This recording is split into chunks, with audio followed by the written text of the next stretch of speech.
शांति। 5 सितंबर 2024 प्रातः मुरली। ओम शांति। बाप दादा मधुबन। आज बाबा ने सुनाया, मीठे बच्चे तुम्हें यहाँ प्रवृत्ति मार्ग का लाभ मिलता है। बाबा कहते हैं, मीठे बच्चे तुम्हें यहाँ प्रवृत्ति मार्ग का लाभ मिलता है, क्योंकि बाप दिल से कहते हैं मेरे बच्चे। बाप से वर्षा मिलता है, ये लाभ देहधारी गुरु नहीं दे सकते। बाबा कहते हैं कि मीठे बच्चे तुम्हें यहाँ प्रवृत्ति मार्ग का लाभ मिलता है, क्योंकि बाप दिल से कहते हैं मेरे बच्चे। बाप से वर्षा मिलता, ये लाभ देहधारी गुरु नहीं दे सकते।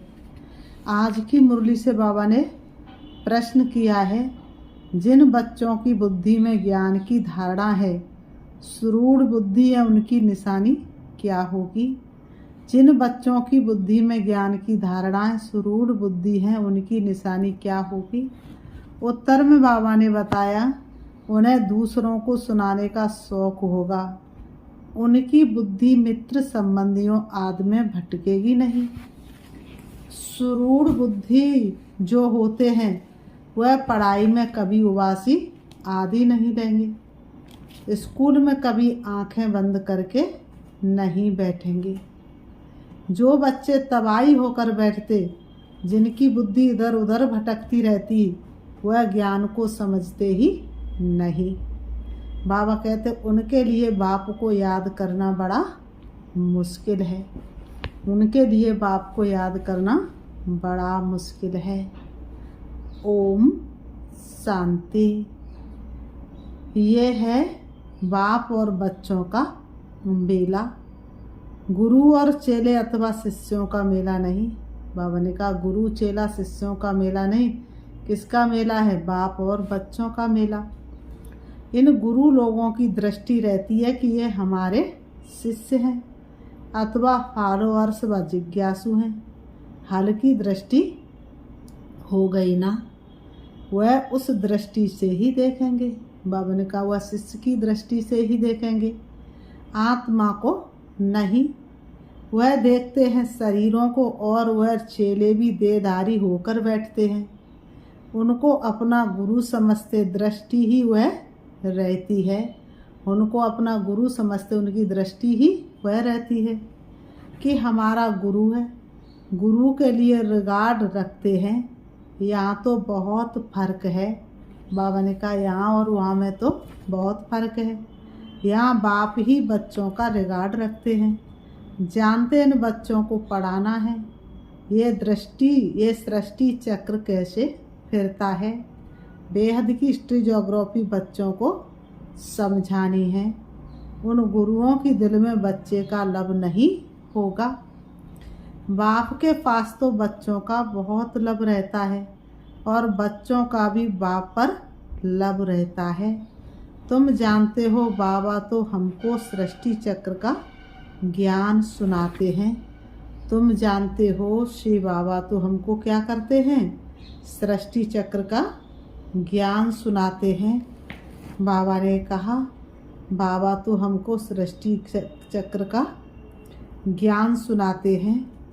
बाबा कहते हैं वह क्या सिखाते? आधा कल्प शास्त्र आदि सुनाते, भक्ति के कर्म कांड करते, गायत्री संध्या आदि सिखाते रहते हैं। वह तो बाप हुआ है, ये तो बाप आया हुआ है, अपना परिचय दे रहे हैं।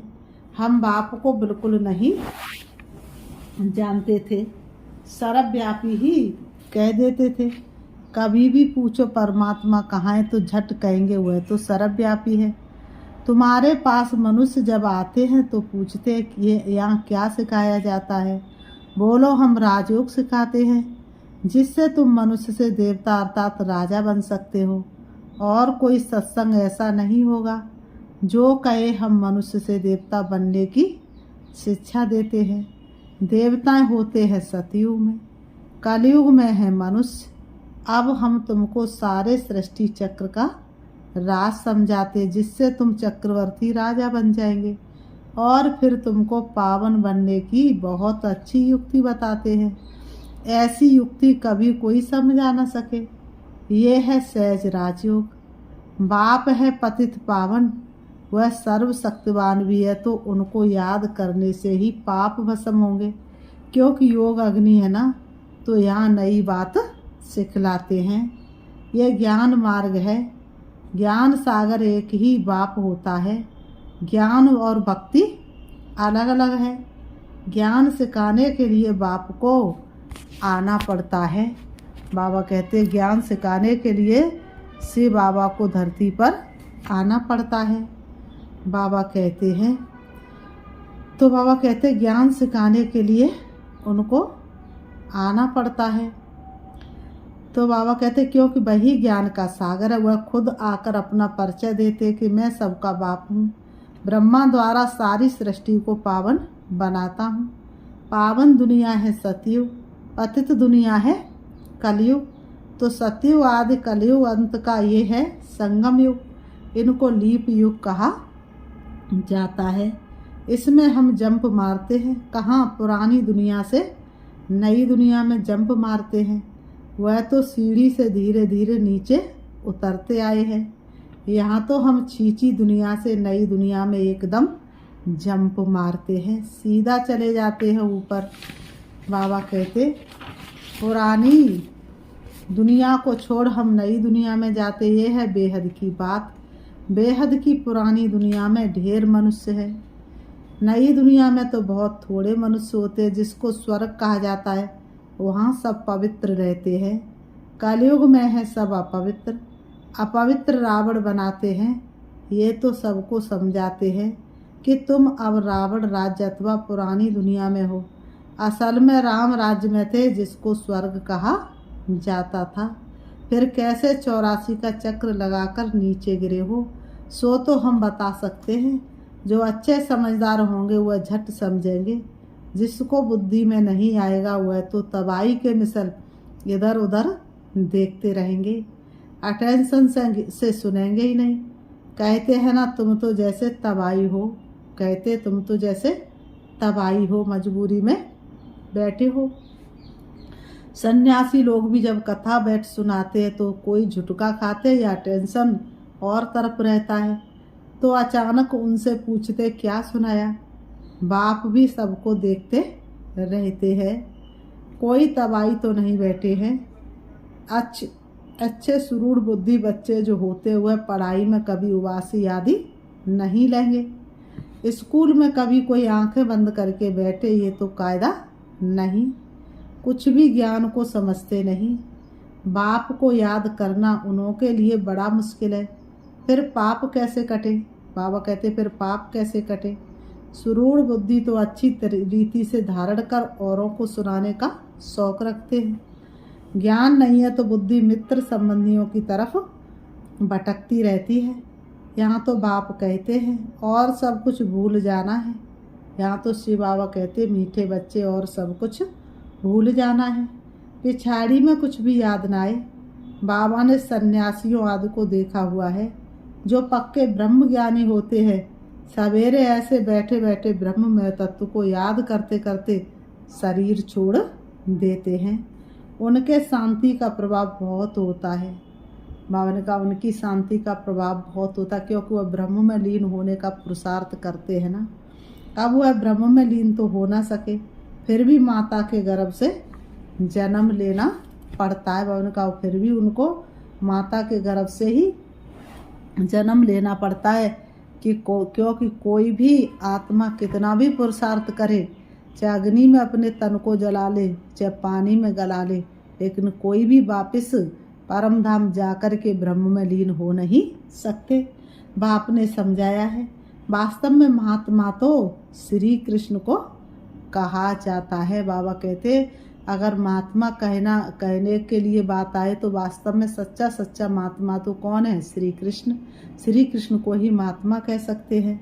मनुष्य तो बिगर अर्थ समझे ऐसे ही कह देते हैं। उनके मुख में जो आता है वही कह देते हैं, अर्थ तो समझते नहीं है। बाबा कहते बाप समझाते हैं। श्री कृष्ण है संपूर्ण निर्विकारी, परंतु उनको सन्यासी नहीं देवता कहा जाता है। बाबा कहते सन्यासी कहना व देवता कहना उनका भी अर्थ है। ये देवता कैसे बना? सन्यासी से देवता बना। बेहद का सन्यास किया फिर चले गए नई दुनिया में। वह तो हद का सन्यास करते हैं, बेहद में जा ना सके। बाबा कहते हद में ही पुनर्जन्म लेना पड़े। हद के सन्यासियों को तो हद में ही पुनर्जन्म लेना पड़े। बेकार से बेहद का मालिक बन ना सके, राजा रानी कभी बन ना सके, क्योंकि उनका धर्म ही अलग है। सन्यास धर्म देवी देवता धर्म नहीं है। बाप कहते हैं मैं अधर्म विनाश कर देवी देवता धर्म की स्थापना करता हूँ। बेकार भी अधर्म है ना, इसलिए बाप कहते हैं इन सब का विनाश और एक आदि सनातन देवी देवता धर्म की स्थापना करने मुझे आना पड़ता है। भारत में जब सतयुग था तो एक ही धर्म था, वही धर्म फिर अधर्म बनता है। अब तुम फिर से आदि सनातन देवी देवता धर्म स्थापन कर रहे हो। जो जितना पुरुषार्थ करेंगे उतना ऊंच पद पाएंगे। अपने को आत्मा निश्चय करना है। बलग्रस्त व्यवहार में रहो, उसमें भी जितना हो सके उठते बैठते ये पक्का करो। जैसे भक्त लोग सवेरे उठकर एकांत में बैठ माला जपते हैं, तुम तो सारे दिन का हिसाब निकालते हो। फलाने समय इतनी याद रही, सारे दिन में इतना समय याद रही, टोटल निकालते हो। वह तो सवेरे उठकर माला फेरते हो, तो सवेरे उठ करके माला फेरते हैं। भले कोई सच्चे भक्त नहीं होते हैं, कईयों की बुद्धि तो बाहर कहाँ कहाँ भटकती रहती है। अभी तुम समझते भक्ति से फायदा कुछ भी नहीं मिलना है। अभी तुम्हारी समझ में आया है कि भक्ति से फायदा कुछ भी मिलना नहीं। ये तो है ज्ञान जिससे बहुत फायदा होता है। ज्ञान माना समझ, ज्ञान माना तीसरा नेत्र खुलना, ज्ञान चक्षु खुलना। अभी तुम्हारी है चढ़ती कला। बाप घड़ी घड़ी कहते हैं मन मनावो। गीता में भी अक्षर है, परंतु उसका अर्थ कोई भी सुना नहीं सकेंगे। गीता में भी कई जगह लिखा है मन मनावो मध्य जीवव, लेकिन पूछो गीता पढ़ने वालों से इसका वास्तविक अर्थ क्या है तो वह बता न सके, तो जवाब देने आएगा ही नहीं। बाबा कहते वास्तव में उसका अर्थ लिखा हुआ भी है। अपने को आत्मा समझ दे के सब धर्म छोड़ मामे कम याद करो। भगवान वाच है ना, कहीं पर भी श्री कृष्ण भगवान वाच नहीं लिखा हुआ होगा। क्या लिखा हुआ? भगवान वाच। परंतु उनकी बुद्धि में है श्री कृष्ण भगवान। वह तो देहधारी पुनर्जन्म में आने वाला है ना। श्री कृष्ण तो पुनर्जन्म में आने वाला है ना। उनको भगवान कैसे कह सकते हैं? जिसने माँ बाप की पालना ली हो, जिसने गुरु से शिक्षा ली हो, जो माँ बाप के द्वारा पला हुआ हो, उसको भगवान कैसे कह सकते हैं? तो सन्यासी आदि किसी की भी दृष्टि बाप और बच्चे की नहीं हो सकती। भल गांधी जी को बापूजी कहते थे, परंतु बाप बच्चे का संबंध नहीं कहेंगे। वह तो फिर भी साकार हो गया ना। तुमको तो समझाया है अपने को आत्मा समझो। इसमें जो बाप बैठा है वह है बेहद का बापूजी। बाबा ने कहा लौकिक और पारलौकिक दोनों बाप से वर्षा मिलता है। बापूजी से तो कुछ भी नहीं मिला। अच्छा, भारत की राजधानी वापस मिली, परंतु ये वर्षा तो नहीं कहेंगे, इसको वर्षा तो नहीं कहेंगे ना। सुख मिलना चाहिए ना। बाबा कहते बरसे होते ही हैं दो, एक हद के बाप का, दूसरा बेहद के बाप का। ब्रह्मा से भी कोई वर्षा नहीं मिलता है, पर सारी प्रजा का वह पिता है। उनको कहते ग्रेट ग्रेट ग्रैंड फादर। वह खुद कहते हैं मेरे से तुमको कुछ भी वर्षा नहीं मिलता। जबकि ये खुद कहते हैं मेरे से वर्षा नहीं मिल सकता, तो उस बापू जी से फिर क्या वर्षा मिल सकेगा? कुछ भी नहीं। अंग्रेज तो चले गए, अभी क्या है? बाबा ने कहा अंग्रेजों से तो स्वतंत्रता पाई, लेकिन क्या अभी संपूर्ण स्वतंत्र है, संपूर्ण सुखी है? भूख हड़ताल, पिकेटिक स्ट्राइक आदि होती रहती है। कितनी मारा मारी होती रहती है दुनिया में, कितनी मारा मारी होती रहती है। कोई का डर नहीं है। बड़े बड़े ऑफिसर्स को भी मार देते हैं। बाबा ने कहा सुख के बजाय और ही दुख है, सुख के बजाय और ही दुख है। तो बेहद की बात यहाँ ही है। बाप कहते पहले पहले तो ये पक्का निश्चय करो कि हम आत्मा हैं, शरीर नहीं। बाप ने हमको एडॉप्ट किया है, हम एडॉप्टेड बच्चे हैं। तुमको समझाया जाता है बाप ज्ञान का सागर आया है और सृष्टि चक्र का राज समझाते हैं, दूसरा कोई समझा न सके। बाप कहते हैं दे सहित दे के सब धर्मों को भूल माँ में कम याद करो। शिव बाबा कहते दे और दे के धर्मों को भूल मुझे याद करो। सतो प्रधान जरूर बनना पड़ेगा, ये भी जानते पुरानी दुनिया का विनाश तो होना ही है। नई दुनिया में बहुत थोड़े होते हैं, कहाँ इतनी करोड़ों आत्मा और कहाँ 9 लाख, इतने सब कहाँ जाएंगे। अब तुम्हारी बुद्धि में है कि हम सब आत्मा ऊपर में थी, फिर यहाँ आई हैं पार्ट बजाने। आत्मा को ही एक्टर कहेंगे, आत्मा एक्ट करती है इस शरीर के साथ। आत्मा को आर्गन्स तो चाहिए ना, आत्मा कितनी छोटी है। बाबा ने कहा आत्मा को आर्गन्स तो चाहिए ना, आत्मा कितनी छोटी है। 84 लाख जन्म है नहीं, हर एक अगर 84 लाख जन्म ले फिर पार्ट रिपीट कैसे करेंगे, याद नहीं रह सकता। 84 लाख की बात तो किसी को याद नहीं रह सकती, स्मृति से बाहर चला जाए। 84 जन्म भी तुमको याद नहीं रहते, भूल जाते हो। अब तुम बच्चों को बाप को याद कर पवित्र जरूर बनना है।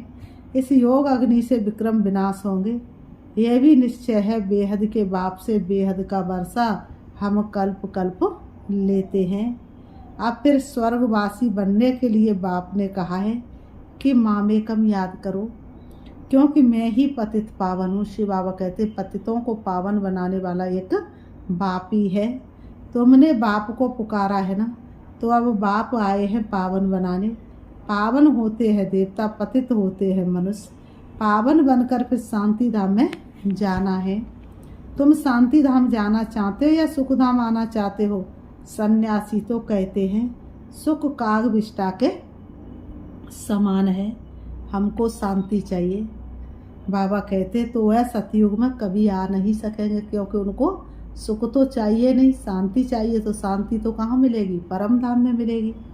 सतयुग में था प्रवृत्ति मार्ग का धर्म, देवता निर्विकारी थे, वही पुनर्जन्म लेते लेते पतित बनते हैं। देवता संपूर्ण निर्विकारी थे और ग्रस्त आश्रम था। कब? जब देवता संपूर्ण निर्विकारी थे, लेकिन धीरे धीरे वह नीचे उतरते आए और पतित बन गए।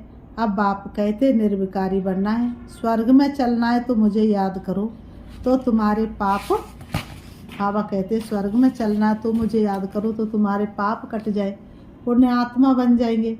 फिर शांति धाम सुख धाम में जाएंगे, वहाँ शांति भी थी और सुख भी था। अभी है दुख धाम, फिर बाप आकर सुख धाम की स्थापना करते हैं। दुख धाम का विनाश चित्र भी सामने है, बोलो अभी तुम कहाँ खड़े हो? अभी है कलयुग का अंत, विनाश सामने खड़ा है। अभी क्या चल रहा है? कलयुग का अंत, विकराल विनाश सामने खड़ा है। बाकी जाकर थोड़ा टुकड़ा रहेगा, इतने खंड तो वहाँ होते नहीं। ये सब वर्ल्ड की हिस्ट्री ज्योग्राफी बाप ही बैठ समझाते हैं। ये पाठशाला है भगवानवाच, पहले पहले बाप का परिचय देना पड़ता है। अभी कलयुग है, फिर सतयुग में जाना है, वहाँ तो सुख ही सुख होता है। एक को याद करना, वह है अव्यभिचारी याद। शरीर को भी भूल जाना है। शांति धाम से आए हैं, फिर शांति धाम में जाना है, वहाँ पतित कोई जा ना सके। बाप को याद करते करते पावन बन तुम मुक्ति धाम में चले जाएंगे। ये अच्छी रीति बैठ समझाना पड़ता है। आगे इतने सब चित्र थोड़े ही थे, बेगर चित्र भी नटसेल में समझाया जाता था। इस पाठशाला में मनुष्य से देवता बन जाना है। ये है नई दुनिया के लिए नॉलेज, वह बाप ही देंगे ना। तो बाप की दृष्टि रहती है बच्चों पर। हम आत्माओं को पढ़ाते हैं, तुम भी समझाते हो। बेहद का बाप हमको समझाते हैं, उनका नाम है शिव बाबा। सिर्फ बेहद का बाबा कहने से भी मूझ जाएंगे, क्योंकि बाबाएं भी बहुत हो गए हैं। म्यूनिसिपालिटी के मेयर को भी कहते हैं बाबा। बाप कहते मैं इसमें आता हूँ तो भी मेरा नाम शिव ही है। मैं इस रथ द्वारा तुमको नॉलेज देता हूँ। इनको एडॉप्ट किया है, इनका नाम रखा है प्रजापिता ब्रह्मा। इनको भी मेरे से वर्षा मिलता है। फिर बाबा कहते अच्छा, मीठे मीठे सिकीलते बच्चों प्रति माता पिता बाप दादा का याद प्यार और गुड मॉर्निंग। रूहानी बाप की रूहानी बच्चों को नमस्ते और हम रूहानी बच्चों की रूहानी बाप दादा को याद प्यार और नमस्ते नमस्ते नमस्ते। धारणा के लिए मुख्य सार नंबर 1, अभी पुरानी दुनिया से नई दुनिया में जंप देने का समय है, इसलिए इस पुरानी दुनिया से बेहद का संन्यास करना है। इसे बुद्धि से भूल जाना है। बाबा कहते इसे बुद्धि से भूल जाना है। नंबर 2, पढ़ाई पर पूरा अटेंशन देना है। स्कूल में आंखें बंद करके बैठना ये कायदा नहीं है। ध्यान रहे पढ़ाई के समय बुद्धि इधर न भटके। उबासी ना आए, जो सुनते जाएं वह धारण होता जाए। आज की मुरली से बाबा ने वरदान दिया है, रूहानी नशे द्वारा पुरानी दुनिया को भूलने वाले स्वराज्य सो विश्व राज्य अधिकारी भाव। रूहानी नशे द्वारा पुरानी दुनिया को भूलने वाले स्वराज्य सो विश्व राज्य अधिकारी भाव। स्पष्टीकरण, संगम युग पर जो बाप के वर्षे के अधिकारी हैं वही स्वराज्य और विश्व राज्य अधिकारी बनते हैं। आज स्वराज्य है, कल विश्व का राज्य होगा। आज कल की बात है। ऐसी अधिकारी आत्मा रूहानी नशे में रहती है और नशा पुरानी दुनिया सहज भुला देता है। अधिकारी कभी कोई वस्तु के व्यक्ति के संस्कार के अधीन नहीं हो सकते। उन्हें हद की बातें छोड़नी नहीं पड़ती हैं, स्वतः छूट जाती है। आज की मुरली से स्लोगन है, हर सेकंड हर श्वास हर खजाने को सफल करने वाले ही सफलता मूर्त बनते हैं। हर सेकंड हर श्वास हर खजाने को सफल करने वाले ही सफलता मूर्त बनते। अच्छा, ओम शांति। अभी हम एक गीत के माध्यम से बाबा को याद करते हैं। लगन प्रभु से लगा बैठे, लगन शिव से लगा बैठे, जो होगा देखा जाएगा। तुम्हें अपना बना बैठे, जो होगा देखा जाएगा। कभी दुनिया से डरते थे और छुप छुप याद करते थे, वो छुप याद करते थे। वो पर्दा वो हटा बैठे, जो होगा देखा जाएगा। लगन शिव से लगा बैठे, जो होगा देखा जाएगा।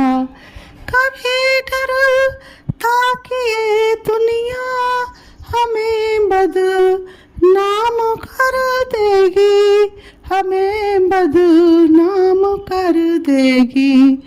वो लज्जा वो हटा बैठे, जो होगा देखा जाएगा। लगन शिव से लगा बैठे, जो होगा देखा जाएगा। तुम्हारी बेरुखी से दिल हमारा टूट जाएगा, हमारा टूट जाएगा। ये दिल तुम पर लुटा बैठे, जो होगा देखा जाएगा। लगन प्रभु से लगा बैठे, जो होगा देखा जाएगा। तुम्हें सर्वस्व दे बैठे, तुम्हारे एक इशारे पर, तुम्हारे एक इशारे पर ये तन मन धन लुटा बैठे, जो होगा देखा जाएगा। लगन शिव से लगा बैठे, जो होगा देखा जाएगा। तुम्हें दिल में बसा बैठे, जो होगा देखा देखा जाएगा, जो होगा देखा जाएगा।